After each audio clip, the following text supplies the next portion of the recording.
लोग कहते हैं कि डर सिर्फ दिमाग में होता है, लेकिन कभी कभी डर आपके पीछे खड़ा होता है और ये बात आपको पता नहीं होती। आज जो आप सुनने वाले हो वो सिर्फ एक स्टोरी नहीं, एक एक्सपीरियंस है। और हो सकता है ये देखने के बाद आप कभी खुद को अकेला महसूस ही ना करो। या सो हेलो एवरीवन, नरेटर है यार। आज की स्टोरी काफी ज्यादा इंटरेस्टिंग है, तो आप लोग लाइट्स ऑफ कर लो, हेडफोन्स लगा लो और हम लोग अपनी स्टोरी को बिना किसी देरी के स्टार्ट करते हैं।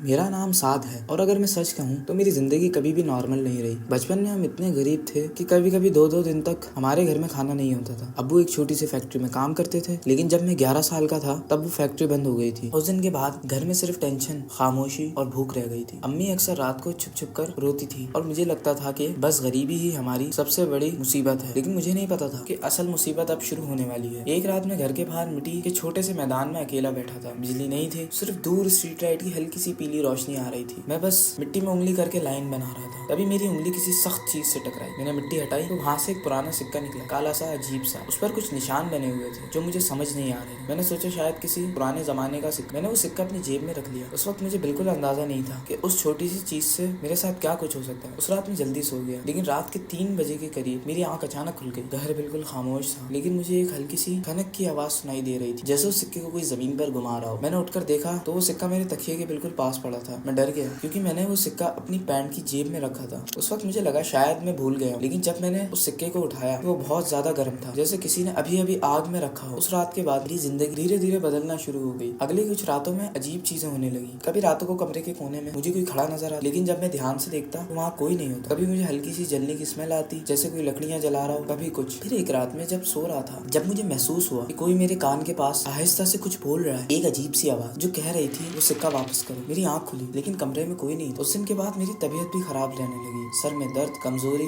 और रात को स्लीप पैरालिसिस। मैं उठना चाहता था, लेकिन मेरा जिस्म बिल्कुल भी नहीं हिल पाता था। हर बार मुझे लगता कि मेरे कमरे के अंदर कोने में कोई है, मुझे देख रहा है। लेकिन अजीब बात, जब भी मैं आयतुल कुर्सी पढ़ता तो वो फीलिंग अचानक से कम हो जाती और कई बार मुझे ऐसा महसूस होता मेरे कमरे में कोई और भी मौजूद है, लेकिन वो डरावना नहीं था। एक रात जब मैं तहज्जुद के लिए उठा तो मुझे महसूस हुआ कि मेरे कमरे की हवा अचानक से ठंडी हो गई है और फिर मेरे कान के पास हल्की सी आवाज है, डर मत। वो आवाज बहुत पुरसुकून थी, जैसे कोई मेरी हिफाजत कर रहा हो। लेकिन उस वक्त मेरे कमरे के दूसरे कोने में एक साया हिला और मुझे महसूस हुआ कि 2 चीजें एक दूसरे के सामने खड़ी हैं, एक मेरी तरफ, एक मेरे खिलाफ। फिर वो रात आई जो मैं कभी नहीं भूल सकता। रात के 3 बजे मेरी आंख खुली और मैंने देखा कि मेरे कमरे का दरवाजा आहिस्ता आहिस्ता खुल रहा है। दरवाजे के पीछे एक आदमी खड़ा था। उसका चेहरा अंधेरे में था, लेकिन जब वो रोशनी में आया तो मेरी सांस रुक गई। वो मेरे अब्बू का चेहरा था, लेकिन मेरे अब्बू उस वक्त दूसरे कमरे में थे और वो सो रहे थे। उस आदमी की आंखें बिल्कुल सफेद थी और वो बस सीधा मुझे घूर रहा था। उसने धीरे से कहा, वो सिक्का मुझे वापस करो। मेरा जिस्म बिल्कुल सुन हो गया, मैं हिल भी नहीं पा रहा था। फिर वो आहिस्ता आहिस्ता मेरे बेड की तरफ आने लगा, लेकिन जैसे ही वो मेरे बेड के करीब आया उसका जिस्म अचानक रुक गया, जैसे कोई ना नजर आने वाली चीज उसे रोक रही है। उसने गुस्से से अपना चेहरा टेढ़ा किया और फिर वो अंधेरे में गायब हो गई। अगले दिन मैंने ये बात मस्जिद के आलिम साहब को बताई। उन्होंने वो सिक्का देखा और उनका चेहरा एकदम सख्ते में आ गया। उन्होंने कहा, ये सिक्का बहुत पुराना है और इस पर बंदिश की गई है। शायद किसी ने इस जिन को इस सिक्के के साथ बांध दिया था। जब तुमने इसे निकाला तो तुमने उसकी बंदिश को खराब कर दिया। मेरा दिल जोर से धड़कने लगा। मैंने पूछा, अब क्या होगा? उन्होंने कहा, वो तुम्हें नुकसान नहीं पहुंचा सकता क्योंकि तुम आयतुल कुर्सी और दुआएं पढ़ते हो, लेकिन जब तक वो सिक्का तुम्हारे पास है वो तुम्हें दिखाई देता रहेगा। तो मैंने उनसे पूछा